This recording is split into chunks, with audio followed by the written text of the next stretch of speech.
Hey guys, I'm just finishing up some notes for today, but I was just sitting here thinking like your phone, if you have an iPhone, your phone already knows how to do this.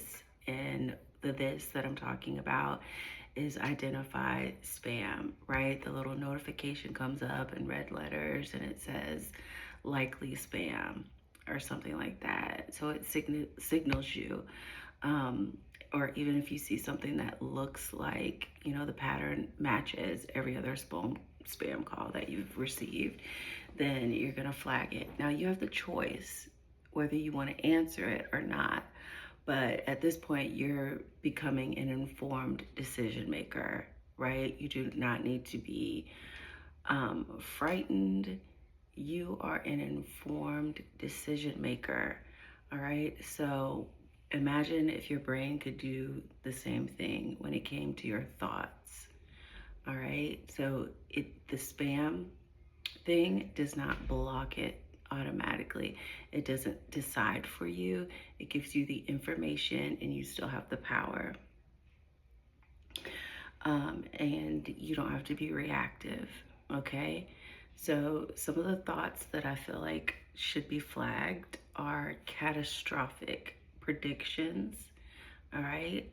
You may have heard of the term catastrophizing. This is when you're imagining the worst case scenario and basically convinced that this scenario will in fact occur. All right, this is going to go terribly. All right, this will never work. All sorts of negative, assertions. Um, or it could be from older wounds that you have, um, or something like that. Okay, so that's, catastrophic predictions. Another one that deserves the notification, the likely spam, is your comparison spirals. Okay, when you're out there scrolling, that's kind of like prime time for this to occur. All right, you feel like everyone else has this figured out. Okay, these are not neutral data points. They're coming from specific sources, such as your fears, old experiences, someone else's voice. So let's sit with that for a second, and you tell me whose voice that is up there. All right.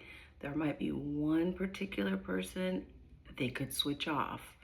In a lot of cases, it's a primary caregiver, someone that you spent your formative years with.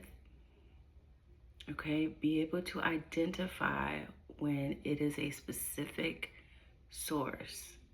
Okay, so those comparison spirals most definitely need to be identified before you plan your day.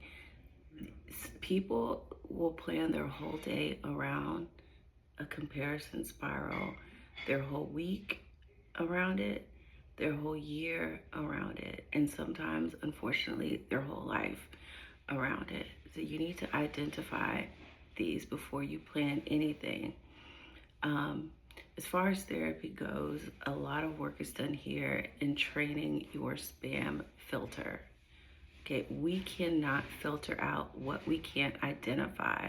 So you've got to be honest. And even if you're just not there yet, you haven't built the rapport with your therapist, or you're, just feeling weird about it, you have to be able to identify it for yourself. We cannot see it.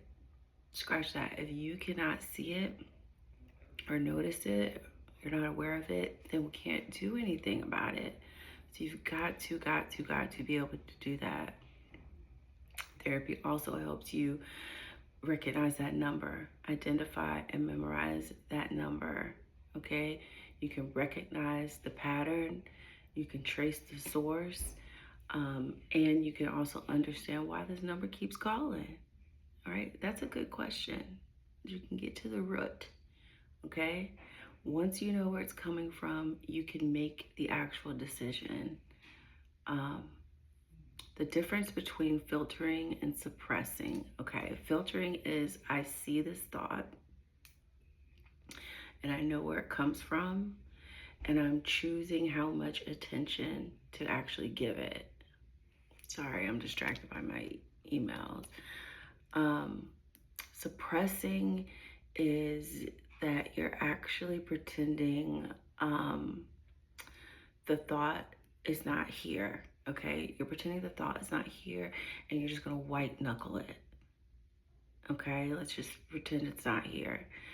Um, so as you can see, like one of those builds capacity, and the other builds pressure. You see the difference between those two? So yes, in therapy, you can learn practical ways to start flagging your own thoughts, noticing your own thoughts. And you want to ask yourself regularly, is this my thought? Right? Is this actually my thought? And I know none of us were born with these opinions or beliefs or thoughts that we've got going on. So it's all picked up from a number of sources and influences. But seriously, listen to your thoughts and understand where they are coming from or if they're even yours. And that applies to beliefs as well. Okay? There is no automatic agreement. All right? When you see that likely spam notification in red, that is not an agreement to answer the call. It's not an agreement to anything. It's just a notification. And one of your brain's primary jobs is to keep you safe. The caveat to that is it thinks everything is dangerous. If something appears familiar to something else that it's detected, it's going to be like danger, danger, danger. So you, as the CEO and the one in charge of all this, okay, you are in charge of all this. You are the director, the main character, the author, and whatever else. So you will instruct your brain, all right? There's a rewiring that must occur. None of that can start until you see what's going on, until you are aware of your emotions and aware of your thoughts. All right, so next time you see that likely spam notification pop up in your phone, which probably be soon, I want you to think about this. And then I want you to try to apply this to yourself.